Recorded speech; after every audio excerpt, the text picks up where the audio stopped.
Iimbestigahan na po ng Senado mula sa darating na Biyernes ang mga kontrobersyang kinasasangkutan ni DILG Undersecretary Rico Puno. Isa sa mga yan ay yung pagpunta ni Puno sa kondominium at tanggapan ng yumaong DILG Secretary Jesse Robredo. Isa pang balak alamin ni Senadora Miriam Defensor Santiago ay kung sino ang umunoy backer ni Puno sa Malacanang. Sa ngayon wala pang payag si Puno kaugnay rito, nakatutok si Jam Sisante. There will be a lot of sound and fury. There will be a lot of sound from Mr. Puno and maybe there will be a lot of fury from me. Asahang magiging mainit daw ang gagawing pag-isa ni Senador Miriam Defensor Santiago sa Biyernes sa mga kontrobersyang bumabalot kay DILG Undersecretary Rico Puno. Ayon kay Santiago, una raw niyang itatanong kay Puno bakit pinuntahan niya ang condominium unit ni yumaong DILG Secretary Jesse Robredo noong August 19. Katakataka raw para kay Santiago kung bakit hindi humingi ng permiso si Puno kay Mrs. Leni Robredo para pumasok sa condo unit. Puno was guilty of plain discourtesy or unethical conduct. It would have been very easy to get on the phone with Mrs. Robredo Inaga and ask, "Can I please have your permission to go there?" Bukod kay Puno, imbitado rin si Mrs. Robredo, incoming DILG Secretary Mar Rojas, PNP Chief Director General Nicanor Bartolome na posibleng papalit daw kay Puno, Executive Secretary Paquito Ochoa at DOJ Secretary Laila De Lima. There is an appropriate investigation if it would help in shedding light, then why not?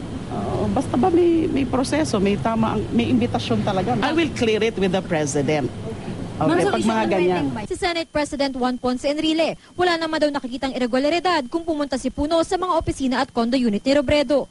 They must have gone there to retrieve some records that he knew belonged to the department. He's an undersecretary, he's number 2 man in the department. That's his duty. Gayunman, wala raw problema kay Enrile kung magsagawa ng investigasyon ng Senado. Sa pagdinig, aalamin din ni Santiago kung tama bang ibinigay ng Pangulo kay Puno ang lahat ng kapangyarihang mamahala sa PNP at hindi kay Robredo. Nang tanungin kung anong tingin niya sa tila pagtatanggol daw ni Aquino sa kaibigan nitong si Puno, anang senadora, maybe the President is not defending Mr. Puno, but is just trying to assuage or to protect the backers of Mr. Puno. I am going to try and draw that out or tease that out during the hearing.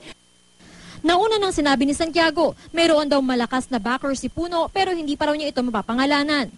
Right now I can't because I'll be accused of unfair allegations without any evidence. This is not a political motivation we're talking about. I think it is just corruption. Kung si Senadora Miriam Defensor Santiago ang tatanungin, hindi pa muna dapat italaga ni Pangulong Aquino si Yusek Puno sa anumang posisyon sa gobyerno hanggat hindi pa nabibigyang linaw ang mga kontrobersyang kinasasangkutan nito.